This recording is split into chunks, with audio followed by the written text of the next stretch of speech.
The Misfits. The people with opinions and the stories behind them. Argue with them. Disagree with them. If you're brave enough, listen to them. The people who think differently don't just shape conversations. They disrupt them. Because the misfits aren't rare. They're among us. Most people hear little voices in their head telling them to stop texting their ex, but Roxie had much bigger plans. What followed was a journey through psychosis, survival, and ultimately an extraordinary path back to herself. Or should we say selves? Roxie Anderson, welcome to Misfits Among Us. Thank you. I'm so happy to be here with you today. We all are. I'm so happy you're here. And I got to tell you, out of all the guests that we have, you are probably the most colorful. You probably have the most going on. I am overly excited, not just for this conversation, but I'm excited to hear what comes out of this conversation because none of this is scripted. I'm excited to see what they all say too. I'm already turning red. They tend to embarrass me. So we'll see what happens today.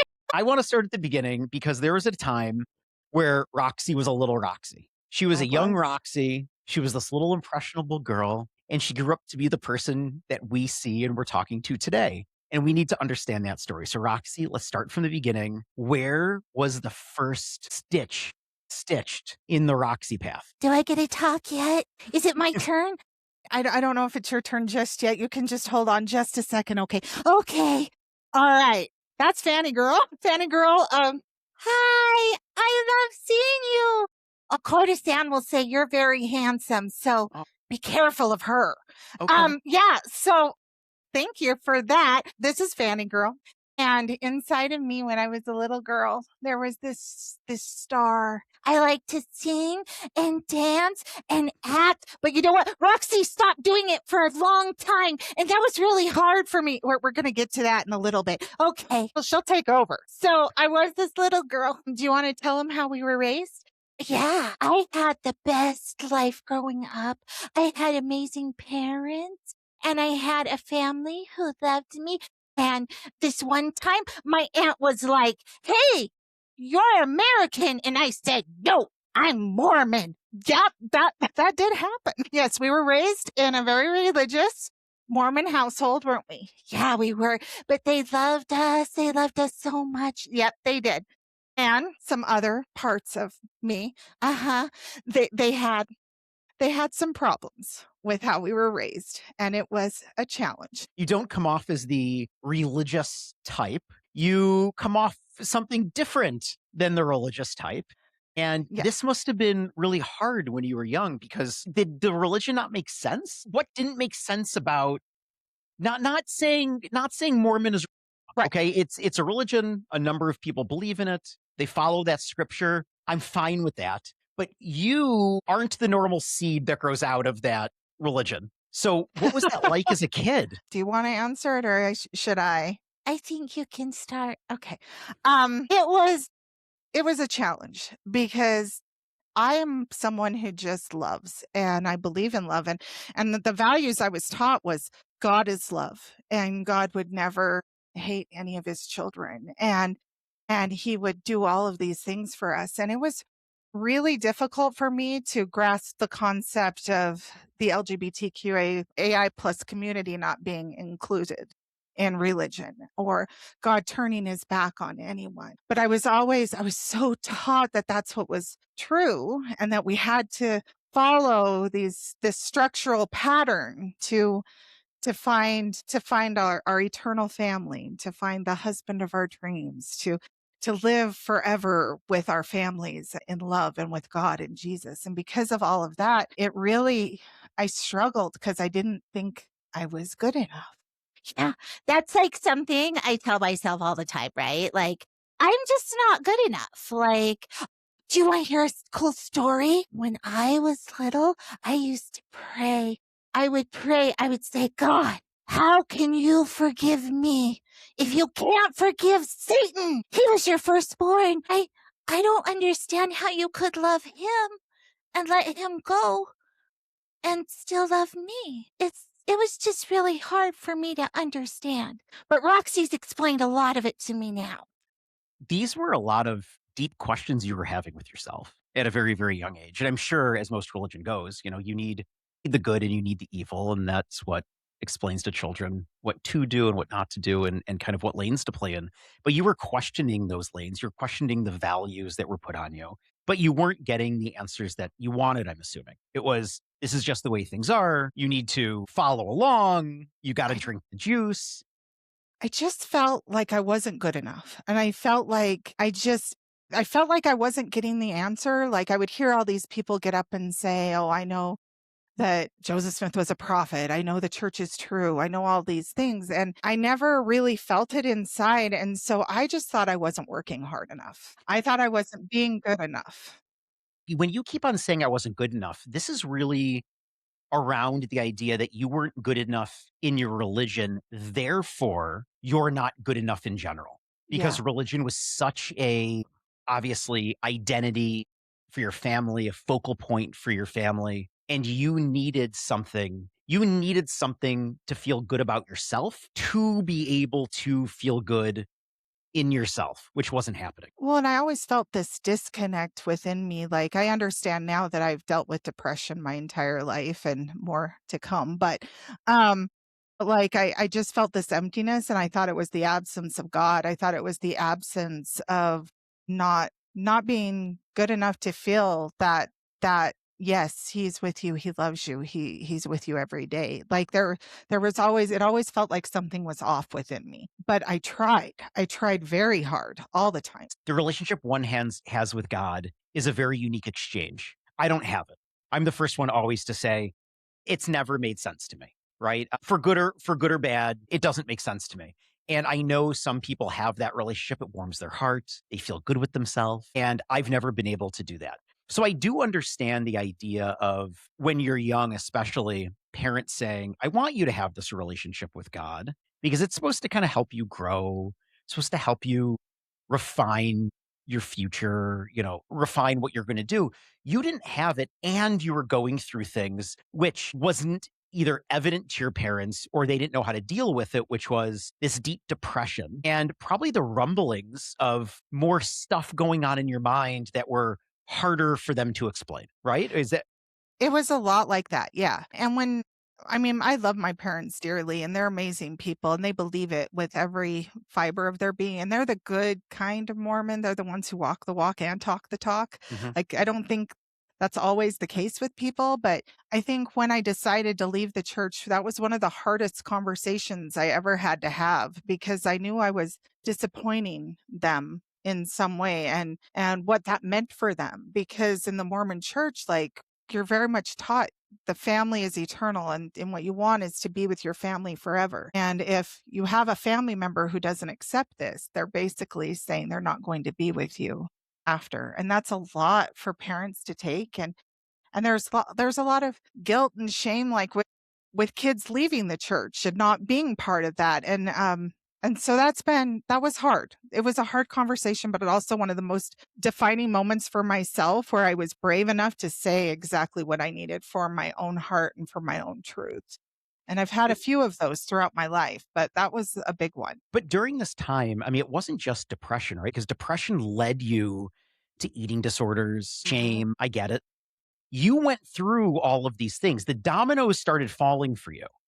And you didn't really have the support system, like you just said, to kind of help you through this just because it wasn't known. So, what was it like going through that? Because you started slowly unraveling. I had a very poor body image at the age of 8, a little bit older than me. Yeah. So I started, so This, I was happy. Like, I'm good, right? but as I got a little older, I started developing a really poor body image that I was fat, I wasn't going to be loved, I would never be married, and that coming against like what I believed in the church and what I was supposed to do and my duties. Like there was just all this pressure to be perfect, and I couldn't be. I really started to hate myself. I knew how good I was in so many ways. I was a trained opera singer. I know how to do all the voices. I can sing, I can act, I can dance. And so many of those things like saved me early on in life. I was I experienced, I don't know, can we say suicidal? SI, like I had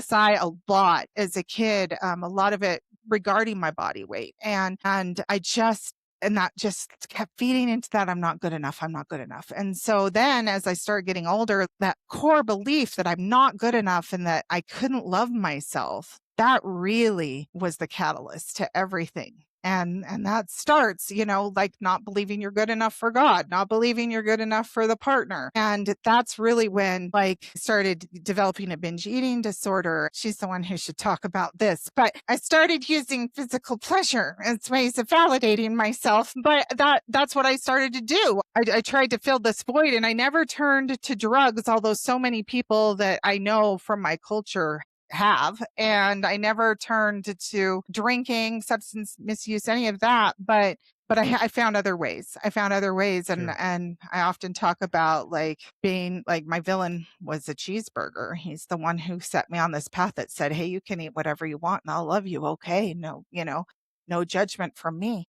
So yeah, we do have a cheeseburger named McFixin because he McFixes me. He's a villain.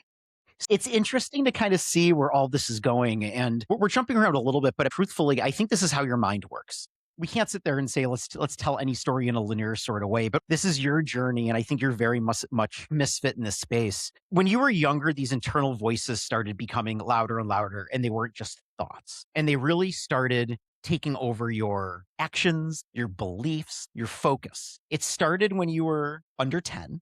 At some point in time, you decided to leave that church because you didn't fit in. The voices are so powerful in this story because you end up using these voices as a foundation on how to get through any problem that you had.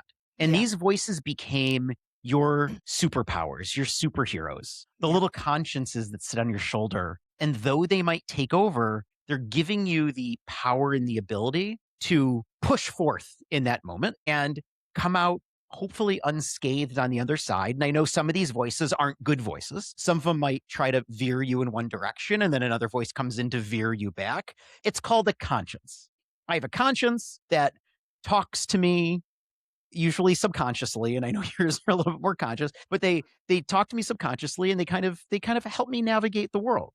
Yours are just a little bit more vocal. I would call them parts of myself. And I like to explain that to people is everyone has parts of themselves, because you'll hear every single person on the planet say, well, one part of me wants to stay with this guy. The other part of me wants to leave. One part of me wants to take this job. Another part doesn't. And it was all these conflicting parts within me. And although they did have voices, I didn't recognize that as voices at first. It just was this conflict. It was this continuous conflict within me. And when I had SI, and one of those parts would come up and say, we should go. We should die. We're not meant to be here anymore. Then it took over my entire system, and I didn't know how to separate it at all. And I know we'll get to how that changed later, but what happened was I got to a point where I shut all those voices down. I got to a point where I shut down all of my parts, and I just became a void.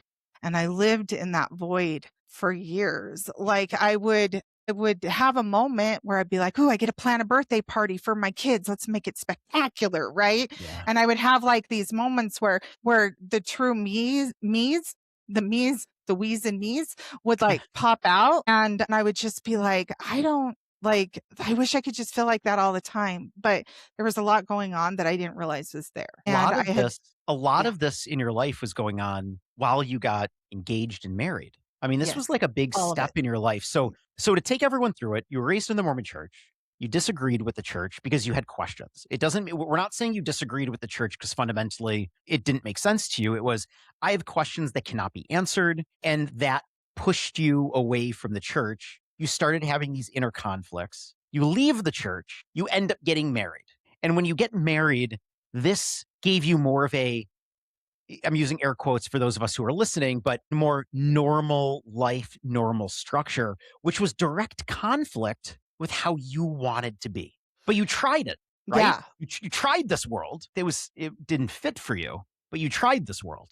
You had a kid. I did. And I think that again, parts of me did want that. Like there was that part of me that was like, this is what I'm supposed to do. I'm supposed to be a mom. I am grateful that I have my children, and I'm grateful for even the path I went down, but I don't think I really entered marriage for the right reasons. I don't think I went into it like, I'm doing this because I'm in love. He just sets everything on me, like in me on fire. It was more like, oh, thank God somebody actually cares. And I think I can trust him. And this is probably my only chance. I'm never going to find love again, because that's how poorly I felt about myself. And then we did have a good friendly relationship, but I think there was always that lack. There was always that I don't really feel that connection the way I want to. And that was always something that was missing from the time I was a kid to like this time of my life. Just I miss that connection. What I didn't know is it needed to come from me first. Mm-hmm. But I just didn't know what I didn't know at the time. Yeah. I mean, and I think what you've touched on historically with me on the phone, which I found really interesting, was this whole idea of suppression. During this time, there were so many things that you suppressed because you thought that that was what you had to do. Yeah. And this extends to all of your creativity, which you touched on a bit. This extends deep into sexual activity. You suppressed a lot. This extends into how you, I'm sure, interacted with your kids, how you interacted with your husband, how you interacted with others. What was it like to just press the person you wanted to be, acknowledging that you had all these SI moments that were still kind of there? They still existed in the back of your mind, and you were suppressing a lot, which doesn't make for a good cocktail. Does not. What was this like? It was like living in vacancy. It was like not feeling fulfilled in any way. It was like being shut down. It was, I mean, it just didn't, there was no passion in me. There was no spark. I stopped doing the things I cared about. I stopped singing. I stopped acting. I stopped doing anything that was me. And I just lost myself. And I just wanted so badly to escape this world I was stuck in. And I felt like something was wrong and I couldn't put my finger on it. But I had an idea for this. She sure the hell did. Because do you want to tell them? Yeah. So when I grew up, like they always used to say, you create your own reality. So that's what I did. I had Roxie close her eyes and meditate, envision a perfect world where everybody got along and we loved each other and it was perfect. But sometimes the garage door would open and then that would throw off the whole thing and we had to start over. Yep. That's what happened. So I did. I started over meditating. I started feeling very in my vibes. I started taking mediumship classes and diving into spirituality that worked for me in the past. And it didn't take long until I found a way to disconnect from reality. So let's talk about the disconnect for a second, because you call it disconnect. I call it a break. Yep, it sure was. I'm just trying to decide if I should have a puppet on my arm or not for this. That's their. You should always have a puppet. I should always have a puppet on my arm. We're going to grab her. Okay. Because she'll make it funny. Well, hello there, handsome. Hello. I'm courtesan. Sometimes, though, I have a Cockney accent because, you know, if you open your throat just right, it comes out a little bit more like this, you know, love? Mm-hmm. I do. All right. Let's go back to this now. Roxie has some things to say. The story is so big and there's so much that happened because I feel like the course of this break took place over the span of about 3 months. But the days that were the most intense, it felt like 3 years because there were so many things that happened. I started engaging in spiritual practices that definitely would have gone against my Mormon upbringing, like tarot readings, mediumship. Then I started hearing voices and seeing things. And some people would call that mediumship. That's what I thought it was at the time. There were several things that happened, but within a very short amount of time, I realized that I could escape this reality and I could feel euphoric and I could feel like I was in the presence of God. How? And then not only did I start to feel that, I started to believe that I was part of that. And the reason that came to be is the way this all happened was I started messing with things that the Mormon church, they would have told me don't mess with. So I have some feelings around that. Different parts have different feelings on that. Oh, hello. I hear you. See, this is what happens. I can actually hear now, like the parts of myself saying things to me. Like they all have this voice that wants to come out, but didn't always start out that way. I was taking these mediumship classes, and the medium told me that I was very powerful and that I could see things. And then I started to see things. And then I played with this pendulum, which I hate the fact because I never messed with a Ouija board. And this was the same thing. And it just kind of spelled out things. And there was this message I got that said, Twin Flame, I am the one who's been with you from the beginning. And he called me kid, and I felt in love with this voice. This messaging that was coming across in this pendulum was telling me I was good enough. It was telling me that I had a calling. It was telling me that I mattered. And all of these euphoric feelings started coming up within me. And then I felt like it had to have been from God, because why would I feel this way? I had tried my whole life to feel this, and all of a sudden I'm feeling it. And I was hearing these voices telling me this isn't real, you're an idiot. And I was like, no, those are the demons, those are the devils coming out to get me. I started falling into this more and more. And the more I would meditate, the more good I would feel, and the more euphoric I would feel, and the more on path I felt. And it started really unraveling with the band, The Killers. So I have So to just so share this. everyone knows, the Killers, and look, I love the Killers. I've seen them in concert, and they make I great love The music. Killers. They're great. They are they're Mormon, right? Brandon Flowers is Mormon. The lead singer right? is. The lead singer is Mormon, and But I didn't know that at the time. sure, but it's weird how these things work. But Yeah. so you had a pendulum. The pendulum I did. is a string with a weight on the bottom, Mhm. and you had a Ouija board underneath it, Well, and it you was kind of more held like it's like a letters. They're letters. But letters. yeah, it's essentially the Ouija Essentially board. the I just same. You hate hold, that. I hate admitting that. but we held up that string, and it moved, and it spelled things out, and that Mhm. kind of further showed you that what you're feeling and thinking must be true. You thought that this was God, like you just said. And as happy as you were becoming inside, you were really shutting down and closing off everything on the outside. Absolutely. Absolutely. This was the unhealthy part, I think, is what we've realized at this point in time, looking back, because you closed so much off, you started unraveling, but to your own inner self, you thought you were great. Yeah, definitely. Definitely. I think I felt really good. I felt all of these things that I had been longing for my entire life. I had wanted so much just came to the surface, and it just came boiling out. I'm one of those things that came out. I said came. All right. She's a lot. So she is one of those things that came out, and yeah. And she had been shut down for a long time. Never put baby in a box. That's all I'm saying. I have one of my own. So like all of these things started happening, and it was I really struggled with wanting to stay present in this reality. I'm playing with the pendulum. The Killers, like the pendulum spells out, turn on the Killers. Do I even like the Killers? I know what's one song, Mr. Brightside, I guess. I don't know. So I go and I turn on the Killers, and then the first song that comes on is When You Were Young.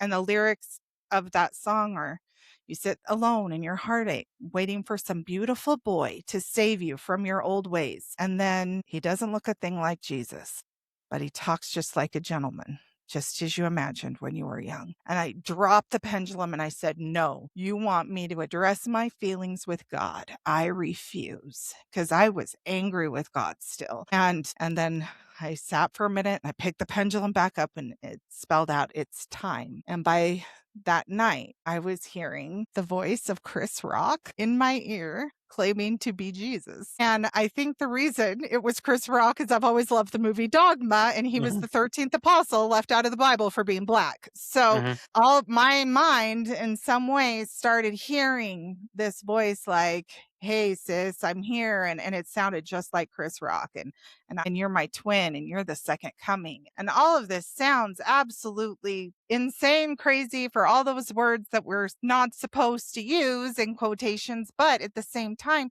these were not things that I would normally think. These are not things I would normally believe. At first I was just hearing Chris Rock as Jesus, and then I started hearing Buddha, and then eventually I thought I was hearing God. And he was sad. He was so sad. Like when I started hearing God and I started talking to him, he sounded so sad.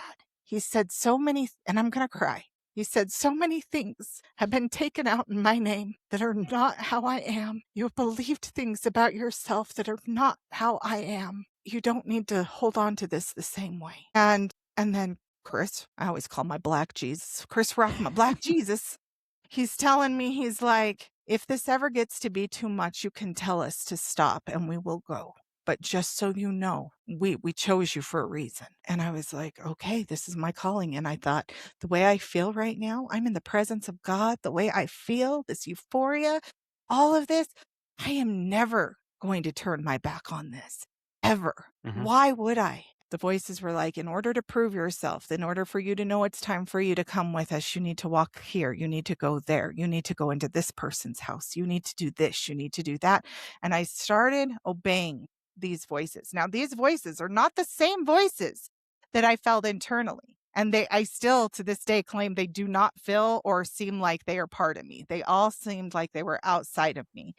And they were more audible. I could actually hear them outside of myself rather than inside. Took me a while to process what was going on and deciphering the voices for myself. But I followed them and I just kept trusting and trusting. But they kept telling me it was time for me to die. They kept telling me that it was time for me to join them on the other side. And so I was experiencing the suicidal ideation in a way that I had never experienced it before, because now I was euphoric and I was ready to go. And this opened my eyes to a lot of things. Beyond hearing the voices, I don't know that that was actually the biggest problem. The biggest problem was turning off my critical thinking.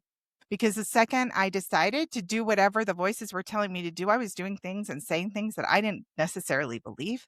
I was doing and saying things that it didn't feel necessarily true to my system or who I am, but I just believed it so wholeheartedly that I gave myself up to it. And in some ways I did become a puppet to these voices. And there was actually a moment where my jaw would disassociate like this, and like messages would be coming through, and I'd be talking like this, and it felt like I was a ventriloquist doll, just like being channeled. And because of the things I was messing with, I thought that that was normal. I thought that that was just divine. It feels very icky to me now. It also feels extremely tiring.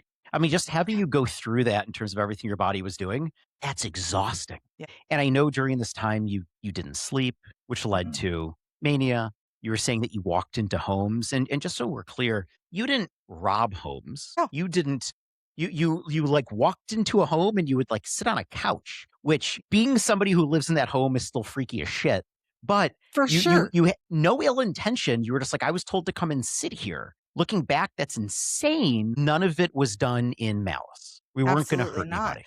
But it could have gone wrong for me in so many For you, ways. it could have. I mean, I agree. could have been shot. I could have been I could have been sent to jail. I mean, there's so many things that could have happened on my journey that just didn't. And I know, like, when I tell this story, it takes, 3 hours to tell everything that happened, but the puppets have done it in a 3.5 minute video. So if you feel like you want to see, like, the killer prophecies of my life, because it does start with the Killers. No band association, but I'll tell you, like, that song got me there. Definitely, if you have a chance, check that video out. We are going to link to all of your videos. Okay. And I want to go through the rest of this, but I do want to say that you've done some amazing creative work with the puppets and what you've been through. You're very honest. You're very creative in your approach. We're going to link to all those videos. This did lead you to a hospitalization. I want to talk about kind of what that was. 2 hospitalizations.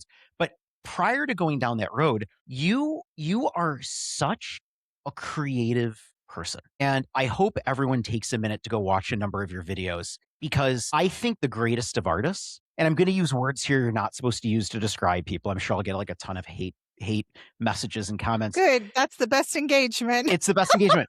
But the most creative people are the most crazy, right? You can't look at a painting Pollock does and say, this guy's a normal guy. He's he's good, right? You can't. And I think when you look at your stuff, you're going to say, God, man, the stuff that she's showing is not stuff just some normal person is able to come up with. But I think that speaks volumes towards your creativity in terms of how you've been harnessing your power. What sucks is you had to go through so much to learn that you have this power that then you want to harness. So take me through the police interaction and then your hospitalization, because I think this is a pivotal moment. The very first time I'd come out of one of the neighbors' homes, and my ex-husband grabbed me and was like, we can't just walk into people's homes. He was my husband at the time, but we can't just walk into people's homes. And the voices were telling me, this guy isn't real. None of this that you're seeing is actually a real thing. None of this is actually happening. Like, they're all zombies. I mean, my head was telling me all sorts of nonsense, but it kept telling me, you just, if you just collapse, then we can take your spirit right out of your body and you'll be dead. And this is all you have to do. So it kept having me collapse in various ways. And this one particular night, like, the voices said, it's time to collapse. And so I collapsed at the foot of the steps, and my ex told the kids to step over me. And the voices were like, if he was really your husband, see, he's not real. He's not real. He's not who he says he is. He's not real. If he was, why would he just have your kids step over you? Why wouldn't he call an ambulance? And all of these voices are telling me these things, like, as I'm laying there acting dead. Like, why is he not doing this? And then I saw him walk by, and he was playing with a yo-yo. And I think he was doing it to try and relieve stress and trying to figure out what to do. Like, I'm going to give him the benefit of the doubt on that. But the voices said, why would he play with a yo-yo? And as soon as they said that, that yo-yo exploded, just broke into pieces. And so all of this is syncing up with my reality, right? So synchronicity, I'm like in it. I'm like, this is all happening. It's all aligned. It's real. All of this stuff. He goes to the phone, calls his dad, and they decide to send the police. So the police come, and I go outside, and the police come and talk to me, and they say, what are you doing out here? And I'm just like, just looking at the stars. And I looked at this one officer, and I felt like he had the face of God. And I was just like, I can't look at you. You have the face of God.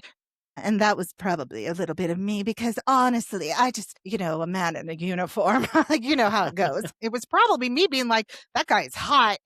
But at the same time, the voices are like feeding me all this stuff. And I'm just like, okay, like, I can't look at you. And so they go into the house to talk to my ex. The voices are like, it's time to walk. And so I go and I walk, and I'm not doing anything wrong. I'm not doing anything wrong at all. I'm going down the street, and I'm watching all the planes, and the same officer, alone this time in his cop car, he comes and he's like, hey, why did you leave? And I said, it's a gorgeous night out. It's a gorgeous night out. And then the most amazing thing happened. Like, he just pushed me against the car, handcuffed me like within 5 seconds, and I had an O on the spot. Yes, we did. All of that sexual tension that I had been repressing over the last several years Just exploded. It exploded. Like, I'd been a faithful wife, and I couldn't do it anymore. And then the hypersexuality kicked in, and it was off the chart. But to be truthful, let me tell. To be truthful, we had already had sex with a ghost. But that's a story for a different day. No. It will. No. It will for sure be a story for today. This to me is a phenomenal story, and I definitely want you to touch on it. But I want you to talk about really quick that the police. So the cop arrested you. You had your orgasm. The cop arrested you, and you were put in the hospital for a little bit. Yeah, and honestly, on the way to the hospital, though, I was hitting on him. I was like saying we should go to parties. Like, I'm like, it is so good that these officers actually knew that there was a mental break going on, because I was propositioning an officer. That cannot be good, right? Nope. Like, no. Nope. But I get taken to the first 7 hold, and they did not have me locked up very well, because there was a moment I was able to get all my clothes on, and I was about to leave, and the voices said, no, you need to stay here. But I could have left. I found a way out at that point. And then it didn't take long for them to assess the situation a little bit further, and then they took me to my first mental hospitalization. And what did you learn there? At the first Anything? mental hospitalization? Well, any hospital. I mean, any of your mental hospitalizations. Did you come out of this being like, wait, maybe this isn't the realm of It's reality? interesting. Or It's interesting because I actually am a keynote speaker and I talk to medical staff a lot about working with people who have out of consensus reality or psychosis or these sensory experiences, as I would call them for the medical world. And what I tell them is I have two hospital stories. And the first hospital story put me deeper into psychosis, and the second one got me out. Because the first one, I did not feel safe at all. I was yelled at. I was like, there were all these weird things that happened within it. And I was also not to the point of acceptance at all within what was going on for me. So that first hospitalization, when I was going through it, like first they take off all your clothes. They documented all of my scars. They had conversations about my body in front of me. And thank God I was in the mental state I was, because my spirit boyfriend who lives on this side of me, he was sitting there telling me all sorts we had to break up. It became very toxic. But he was sitting there and he was like, hey, like, I get to see you naked and you're being touched. And so the hypersexuality stuff actually got me through some of the trauma that was going on in the hospital. Like when I worked with clients and they explained what their experience was with this, it's a lot. But then I have these flashbacks of being in the Mormon temple. Because yes, I served a mission for the Mormon church, and there is an initiation process you go through in the Mormon temple where you are touched, and they do really? things with your clothes. Yeah. Lots of Well, Mormon, ex-Mormon, a explain lot of this. ex-Mormon podcasts will tell you about that. There Okay. are certain vows you take in the temple that if you talk about it, like, you could get your throat cut and your tongue cut out back in the day. And so, like, I still have parts of me that have a really hard time talking about anything that happened in the temple. Yeah. But yeah, that was that, like, that initiation of going into the mental hospital was very indicative of what had happened, the initiation in the Mormon temple. And so there were a lot of things that I was just like, I'm just here because this is God's plan. Jesus had to go proselyte among the sick. That's what I'm here to do. I'm here to be in the mental hospital with the people who are sick. I'm not sick. They are. And so, like, I remember telling, my gosh, it's so embarrassing, but I remember telling my roommate that I was God. And she looked at me and she was like, I can see it.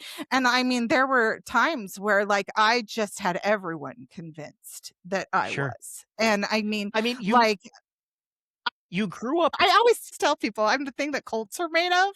I could have totally started my own cult. I mean, the things we're proud of. Here's what I will say. Definitely, if you were born thousands of years earlier, not in today's society, but thousands of years earlier, you'd potentially be onto something. I mean, back in the day, if people saw this image and God spoke to them, they were somehow revered in whatever religion they were in. And today, you're vilified. That's the difference. Now, the question is, who's right and who's wrong? Through all of this, your mental state around suicide, it's justified, it's not bad, which is your entire story. This is what saddened me the most, because I can handle the puppets. The puppets I love, okay? You have this infectious laugh. The puppets I love.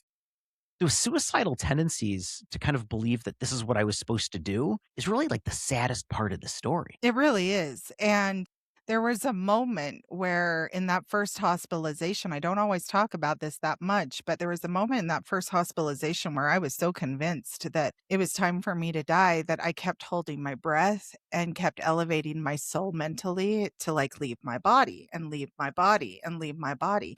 And, like, when I tell this to medical staff, I usually laugh and say, hey, like, that's not going to work, right? Like, I can't just hold my breath to die, right? And then I usually get a big laugh. But, like, in my mind at the time, I was like, this is happening. This is happening. And then as I was elevating myself mentally, I could feel the energy of my roommate coming with me. And there was a moment where I said, it's okay for me to die, but I can't take her with me. And so then I just stopped and I took a deep breath. And then as soon as I did, she shot up in bed and was like hyperventilating, trying to catch her breath. The psychiatrist at the time came in and was like, hey, are you okay? And she's like, I couldn't breathe. And he was like, okay, like, let's make sure you get air. Let's make sure you're okay. And then I said, I think I did that to her. Aye. And the psychiatrist just dismissed me. He was like, whatever, go back to your room, Anjanette, because that's how they knew me. Go back to your room, Anjanette. And I was just like, I think I tried to kill her. And of course, to him, he's not like understanding like what I was doing mentally. He didn't know. And so he just dismissed it and was like, oh, there she goes being crazy again. But that's the problem, is that medical staff, what they weren't trying to get in and be safe and find out why I thought that. Why are you thinking this? Why are you believing that this woman who can't catch her breath has something to do with you in some way? And so like breaking down those walls and making me feel safe and like actually asking me some questions could have really helped me in that first hospitalization, but it didn't. They did everything wrong. And so when I decided to leave, I just cut out, like, I was like, I'm just not going to I'm telling them I'm not hearing voices, and I'm telling them I'm okay.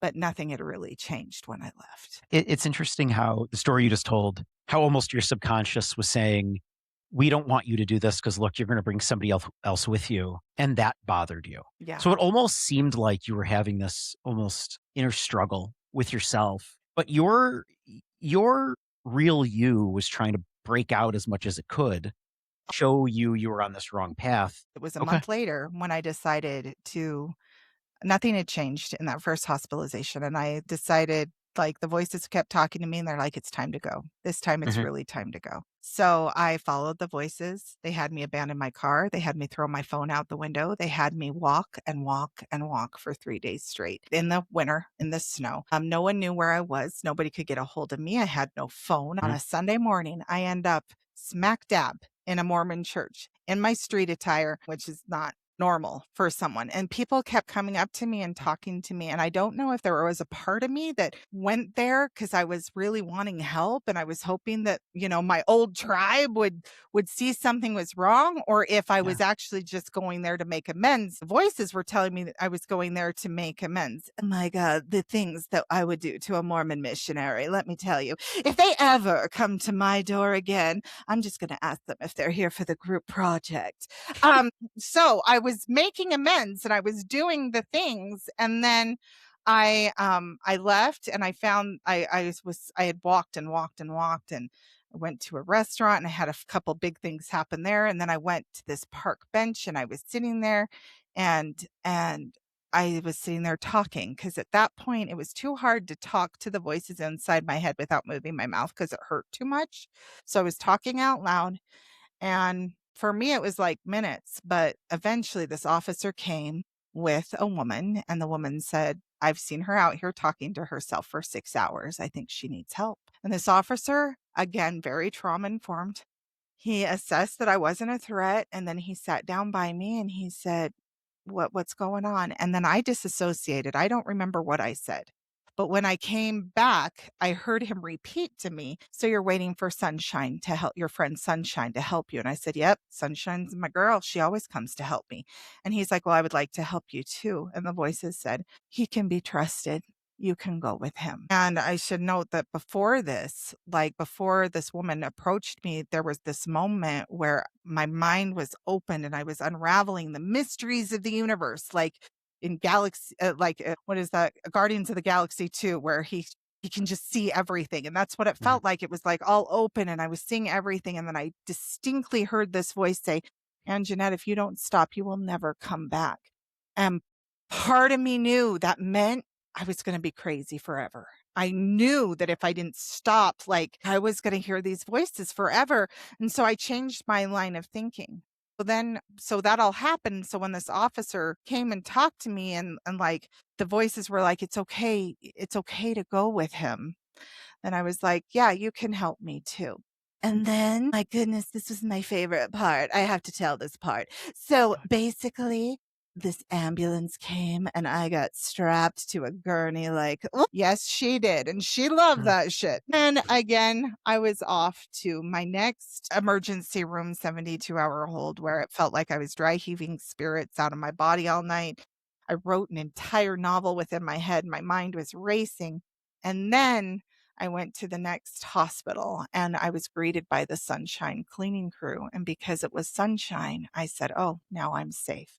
And so when that hospital said, hey, we don't know what you're going through, but we want to hear and we care about you. And I didn't have to take off my clothes. It felt safer. Like the whole experience was completely different. I broke down and I said, I have a spirit boyfriend. I'm seeing birds. I'm hearing voices. And what's with all the birds? And I broke down and they said, well, we don't know how to help you with all that, but we want to help you while you're here. And then I went back to my new hospital room and I looked at all the texture on the walls and I said, shit, this is my reality. If I don't change something, I am going to be in and out of mental hospitals for the rest of my life. No one is coming to save me. No one is coming to take my spirit, no matter how many times I collapse. And I said, God, if this is you, I have done everything you asked me to do, but I don't want this for my life. And then I heard, it is okay to disconnect. We will always be with you. And then I talked to the spirit boyfriend. I said, hey, I can't keep connecting to you this way. And he said, I'm going to be here when you need me. And the voices stopped. And then I went through the worst depression I've ever felt in my entire life because it felt like I was turning my back on God and all the things I'd wanted since I was a little kid. And then that's when the healing started. I mean, it seems like through this entire time, you just, gosh, man, there's something for when people are going through a moment in their life that they don't understand, to just have someone sit there and put their arm around them and say, I'm here, I can listen. And throughout elements of your story that were being interwoven, all the times where somebody sat down next to you and they said, look, let me help you. Let me help you through this. That's when you would kind of come out of what you were in a little bit, and then you would drop back in. And I think it just goes to show how important we are for everyone else, how important we as humans are for all the other humans, and how we never know what people are going through. But there is not anybody who doesn't just need a hug or to ask the simple question of, how are you? And is there anything that I can help you with? In the music video, Killer Prophecies of My Life, the one that actually tells the story of the psychosis, everything that was in there are places that I actually went to when I was in that state of mind. So like the bar I went by, like that's in the video, it's in there.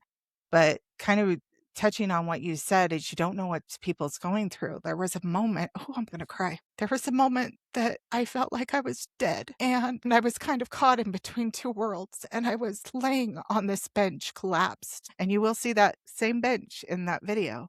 But I was on this bench collapsed and these people just kept coming by and laughing at me and pointing at me. And they had no idea. They had no idea that I was going through what I was going through. But that one lady who saw me on the other bench said, I think she needs help. And that's what changed my story. It wasn't the people pointing and laughing. It was the person who actually took that care, who actually had curiosity and was approaching it with, hey, I hope she's going to be okay. And I always tell people, I wish I could go back to that officer and I wish I could find that woman and just say, thank you. You saved, like, you don't know the impact you had. It saved me to know that you were safe, that you were a safe person for me to let down my guard with. So, yeah. Roxie is a very open book.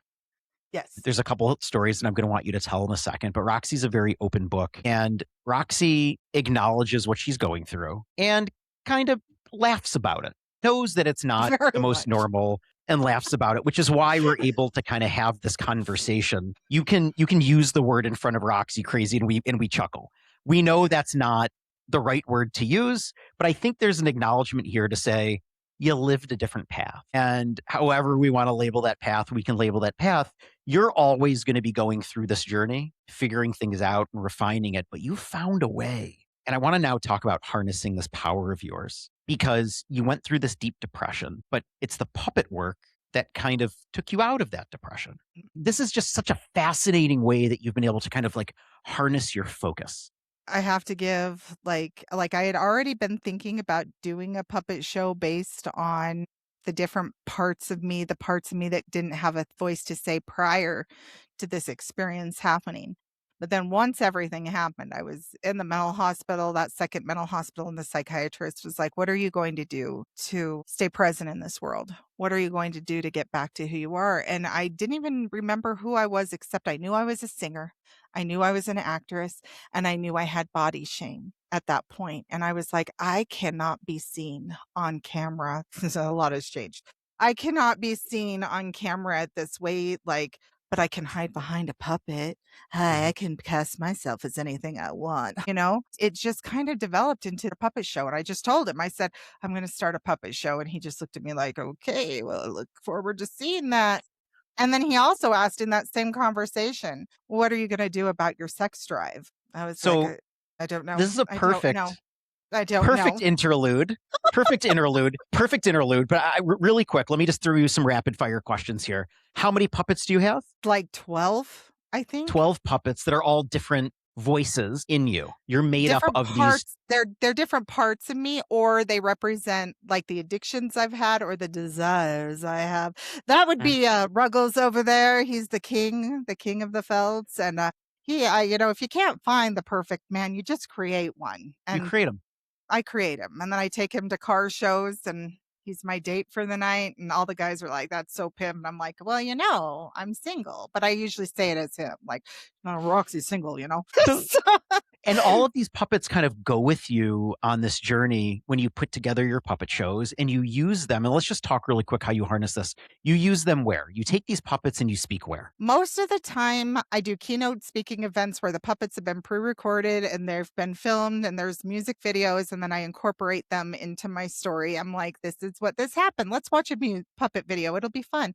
Then I also have like Roxie and the Felts online, which is basically where I process my everyday life with the puppets, and people get to see, Roxy's going through a heartbreak right now, or Roxy is trying to figure out how to do this or that. And they can kind of see that, like, me actually in it with how I talk to all the different parts of myself. Most of us have several things going on within our heads where we're like, we're deciphering this or that, or I need to figure this or that out. And you kind of argue with yourself. Now I just do it in puppet form. So I found out that this is actually an actual therapy called internal family systems or parts work. And then once I started investigating that particular therapy, I was like, oh my God, I'm already doing this with the puppets. Like, I'm already doing this. These parts of me, they come up with names, and they have their own opinions, and sometimes they don't agree with some of the other puppets, and sometimes they don't agree with the other parts of me. And so it's really this way of me being able to give every single part of me a voice and letting them express that. And I'm the one she tries to hide most of all, because I can be a little inappropriate at times. She's my favorite. Yeah. Thank you. You're my You're welcome. favorite too. Hey, don't tell the others. I won't. She is a crowd favorite. I bet she is. But, yes, I do well in groups. Thank you. It's okay. Yeah. So that's like they have a way of like actually saying what they need to say within me, and then all of a sudden I'm not shutting down anything. I don't have to escape my world anymore, because my world is everything I want it to be, and I can be everything. And when I found my self-love, that was the pivotal moment where because I found it by identifying, hey, I'm not good enough. I'm not good enough to keep someone faithful. I'm not good enough for this. I'm not good enough for that. So why am I trying to be good enough for anyone but myself? And then once I made that, then I felt self-love just come over my entire body. And then it was like, it's okay. It's going to be all right. And now I show my love to others and myself by experiencing the things with the puppets and letting them see that. Because although my story, no one should have to go through, like, it's big, it's messy. It's like I shouldn't have had to get to that point to get to the place I could love myself. I shouldn't have had to go through all that. But at the same time, I did. And I'm grateful, because I am who I am now and where I am now. But most of us do have things within us that we don't feel like we can say. Most of us have things, and that's how I connect with people, right? Most of us have longing and hurt and an addiction of some sort, even if it's not drugs or alcohol. It can be a cheeseburger. Most of us have things we're struggling with, heartbreak, not feeling good enough. And if we can give those parts of us a voice, and they can come out and they can say, it's okay. It's okay that I'm a little dirty. Yeah, it is okay. That's okay. It's okay that I want this guy who I haven't found yet, but he has a Darth Daddy choke, and he'll sing Killers tunes for days, and he'll drink tea and go to plays. There's a whole music video about it. Like, there's all of these things that I'm like, those are the people, like, That's how I connect to people, because most of us have parts of us we're hiding and that they don't feel like they should be able to talk. And every single part of you should have a voice, even the parts that you are ashamed of, even the parts that you don't think are loved or should have a part in this world. They do. We should really tell him what sex is like with us. Oh my God, can you not? No, well, my Like- next question was, I want you to introduce us to your puppet boyfriend, and I Oh! want to give me some of these experiences. I want to hear about them. She won't let me play with him. It's awful. But I'm okay, sorry. I will get Mr. Ruggles out here. Okay, get Mr. Ruggles out. I'm excited. Yeah. Oh God, it's so hot. And the puppets are so hot too. Come on now. Hey, what's up? Hey, Mr. Ruggles. Thank you. It's good to be here. I'm the king. Did you see that? I got my king shirt on. I love your king shirt, man. I hear Thank you you. made quite the impression on dear old Roxie. Oh yeah, I'm a dreamboat. Yeah.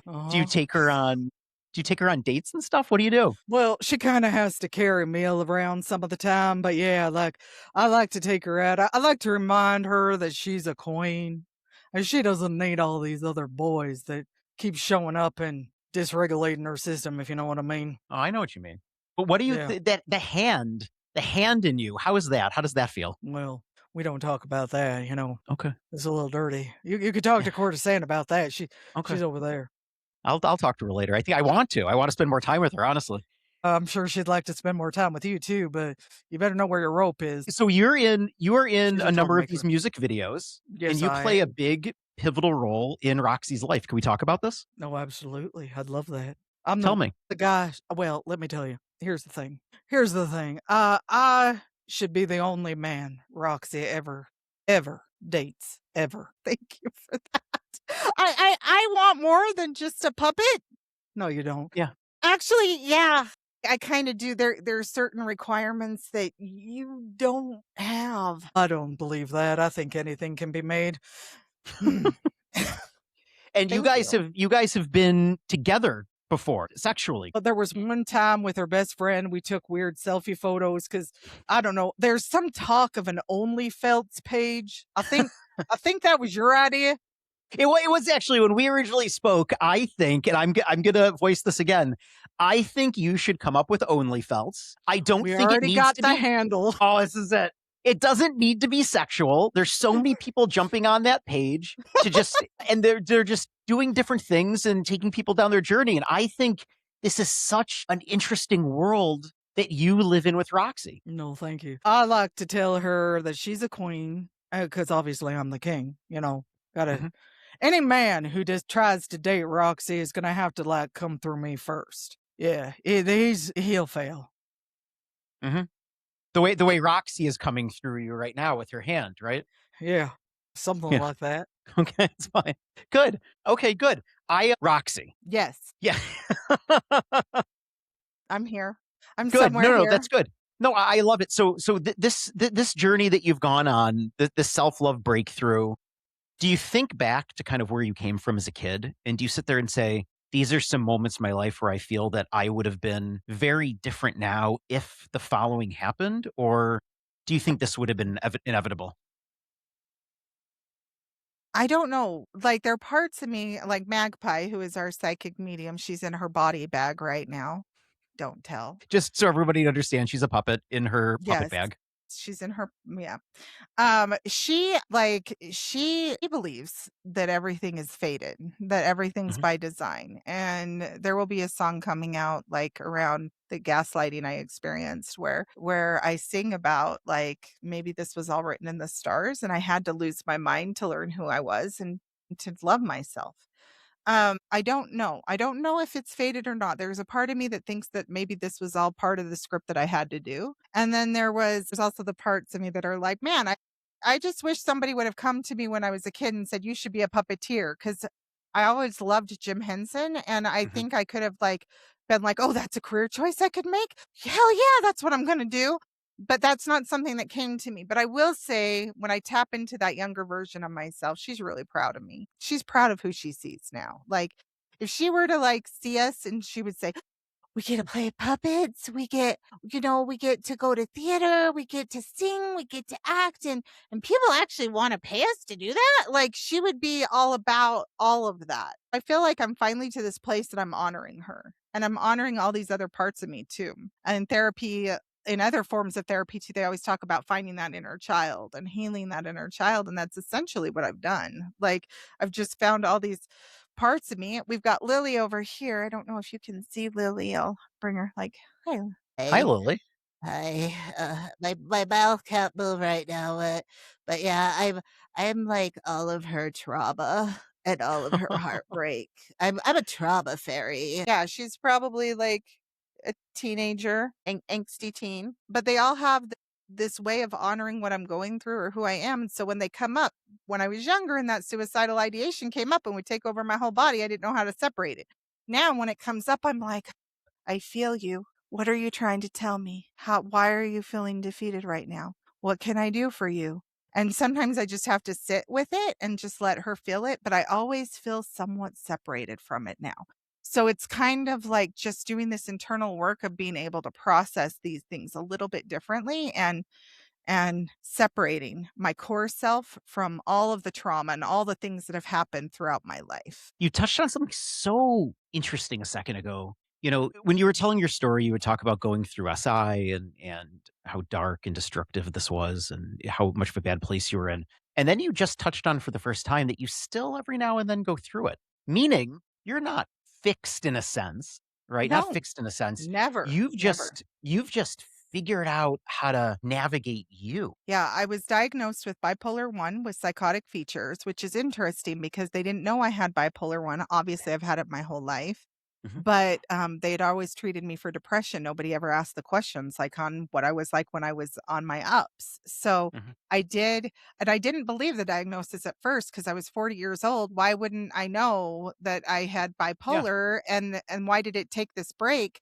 But bipolar is hard to diagnose, especially bipolar 1, unless there is some sort of break. And so once I had that, I didn't believe it. And then I looked at the list of symptoms. And then basically one of those symptoms is hypersexuality. And she was like, oh God, I have bipolar. Yeah. Yeah, that's exactly what happened. I was like, "Oh, you mean my head?" Okay. So it's not normal for people to like go into the drugstore and feel like their head was replaced with the worst 80s porn ever and that they just would have sex with anybody. That's not normal. How is that not normal? I'm like, How? I have bipolar? What? But that's the What? thing that made me accept my diagnosis. And then once I got there, I was like, I get it now. I get it now. So yeah, having sex with Roxy, let me tell you, I've never done it because she won't let me because I'm a puppet. But Mm. the things I've heard, oh my Lord. Yeah. I bet. I think what's amazing here is you're dealing with yourself and you're dealing with yourself in such a positive way. And you're a positive role model on so many other people, still acknowledging that this is like, I attribute this to kind of like maybe alcoholism, right? You're never cured. You can't be cured. You live with it. You're learning tactics. You're learning abilities. You're learning ways to navigate it. And you happen to be using those 24 hours a day, right? This is always apparent. It's always there. Any relationship you get in, this is a conversation you have to have, which Every time. which must be really hard to do on a regular basis. By all means, you could use this podcast and send them the video and just say, watch this. And then Just watch this and then Yeah. decide if you want to date me, okay? You want to see my dating profile? Here's a podcast. Call me after. There's something so just beautiful about you. This entire time, you've never blamed anybody else really but yourself. And you've said, I was going through this. This is what I believe. This is the voices that I hear. You were sitting there taking a lot of the weight on your own shoulders and saying, I need to figure out a way to get through this. And you did need a little bit of help, but there's no reason to say that everyone needs a little bit of help. But you have such a beautiful soul and you're so strong to not, and I don't know if it's not let the voices take over, because a number of these voices I think are just there to help you navigate the world. I don't Or we think kind any of of them want them take to over exist. anymore. Like, I really don't think that it does anymore because, like, I'll feel them and I'll be like, oh, somebody's spicy. What's going on?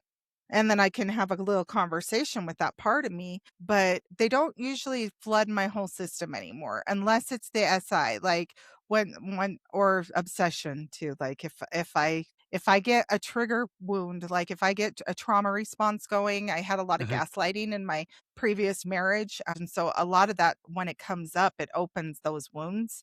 Mhm. And that's when I pull out a puppet, right? And I'm like, let's talk it out. It's okay to cry. It's okay for me to have this conversation with you and know that this is hard. This is hard, a hard thing we're going through right now. Is the Roxy that we've been speaking to this entire time, is that the real you? Yeah, Do you know what the real you is at this I point in do. time? I You do. definitely know who the real me is. And was that something you couldn't have always said when you were No, growing up? I would have never been able to tell you who I am. It took everything happening. It took me finding my self-love, and it took me embracing my puppets and having these conversations to know exactly who I am. And that can be really intimidating for people. Like, it gives people a really soft place to land when they come to me. They genuinely, I'm told I'm easy to love, but I'm hard to hold, because like people will fall for me a lot of the time because I can understand anything. Like, I can just be compassionate and understand people with curiosity.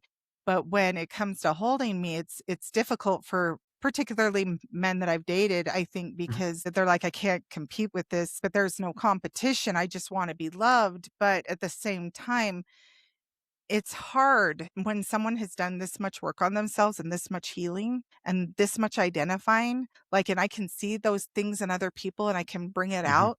It can make people feel uncomfortable. It can make Yeah. people feel very like, "Oh, she is seeing me in a way I can't even see myself yet." Like, even if it's positive, it's really hard. It's really hard. I mean, I can't thank you enough for taking us through your story. And truthfully, what you took us through, I mean, was deep, but we are really only touching the tip of your life. You've been through so much, and this could be a dozen episodes just on Roxy. Well, hey, And if you honestly, want to, we'll make a whole I, thing. I would love a Roxy serial to exist. We absolutely Let's do can. it. We can. I think Roxy's got a lot of social media pages and websites and a whole bunch of stuff. We're going to link to all of them. I hope you go and watch the full music video.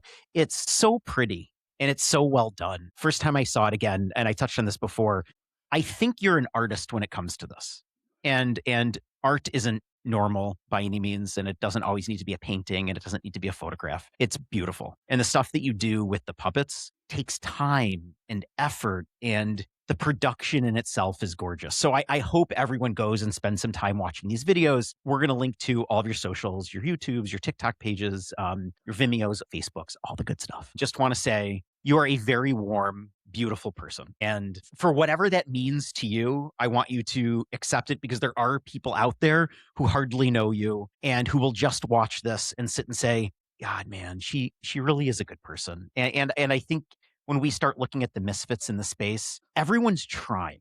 Everyone's trying. And it seems like it just gets harder and harder to try. And you, at any point in time, could have hit ground zero. There's a version of the story where you never make it back. You hit rock bottom, and that's where you stay. And that did not happen here. And in a strange way, all the voices that were unraveling in you, like, helped keep you alive. They carried you through all of your chaos, and they ultimately led you back to the real you, which I think is fantastic. Roxy, thank you so much for sharing your story with us, your honesty, your courage, all of your humor, which I think is infectious and I love. Perfect lives never make for great stories. Misfits do. And honestly, Roxy, you could be the head of the Misfits, in my opinion. You're so unique, and I can't thank you enough. We should make Roxy t-shirts. Team Roxy. I'm Team I'm on Roxy. board. I know you are. I'm Team Roxy. I love it. Roxy, I can't thank you enough. Thank you for spending a little bit of time with us today. You're welcome. It was my pleasure. I enjoyed it too. Thank you. And Court to say, and I just want to say to all the lovely ladies, Yeah. you're worthy of love. Don't let anybody tell you different. Don't anybody tell you different. Wait, can you bring the puppet back that I've secretly, I would Uh-huh. like to, I mean, Yeah. if I could take somebody on a date, I would take her on a date. I just want her to say bye to me, because I feel like, honestly, Roxy, we've spoken enough about you in this interview, and I haven't She spent would enough time with agree. her. Hey, Hey, darling. handsome. Hey, It's good to see hey, you. it's good to see you. Listen, you keep Roxy safe, okay? And I think Oh, you we are, always use protection, honey. oh, good. Always. You Except when are, we don't. oh, listen. You got to be safe today. It's a weird world. And I know you're a puppet. Things, you might not be able to get as many of the things, but like you could probably still get something. We got to be careful. Yeah, we probably should be a little bit more careful, especially when we go to the club. Why do you say everything? It's just who I Everything. am, darling. God. So we're going to start a series, right? You're going to have Yeah. him And I got to tell you, I hope you make me a cameo one day and send me Oh. little videos. I would be the most happy if I got those. Darling, you will definitely be my number one only Feltz fan. We're talking about doing some puppet feet pics. Do you think that would Man. that sell? I mean, I don't know. honestly, everyone's into a lot of weird shit these days. So I want to say yes. I want to say they absolutely will. I'm into a lot of weird shit. God, you're my hero. I know isn't it hard when you start to realize you're attracted to a puppet? Like Roxie has that problem all the time. I know the word is hard, and the answer is yes. That's the issue. Absolutely. That's the issue. God, you're so cute. Okay. I love you guys. I'm blushing. I love you guys. You are, darling. I wouldn't be doing my job if you weren't. I'm spent. All right. Roxie, thank you. Thank you. You're welcome. Thank you. I appreciate it.